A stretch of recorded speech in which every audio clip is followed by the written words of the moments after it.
মৃত মানুষের সঙ্গে ফোনে কথা বলার মতো অদ্ভুত ঘটনা ঘটেছে যুক্তরাষ্ট্রের ওয়াশিংটনের অলিম্পিয়ায়। শহর থেকে প্রায় 4 মাইল দূরে নির্জন বনের ভেতর বসানো হয়েছে পুরনো দিনের একটি টেলিফোন। সেই টেলিফোনের নেই কোনো সংযোগ, অথচ দূর দূরান্ত থেকে মানুষ আসছেন এই ফোনের কাছে প্রয়াত প্রিয় মানুষদের সঙ্গে কথা বলতে।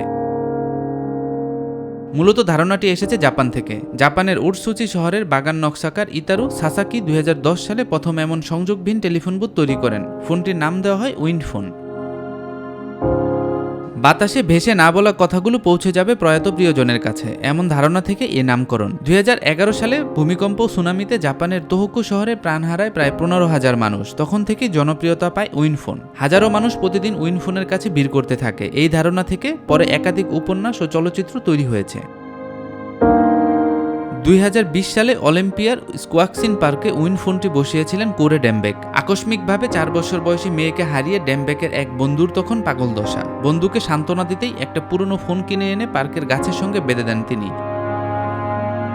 সংযোগহীন এই ফোন বুথের সামনে একটি ফলকে লেখা আছে, যারা কখনো না কখনো প্রিয়জনকে হারিয়েছেন, এই ফোন তাদের জন্য।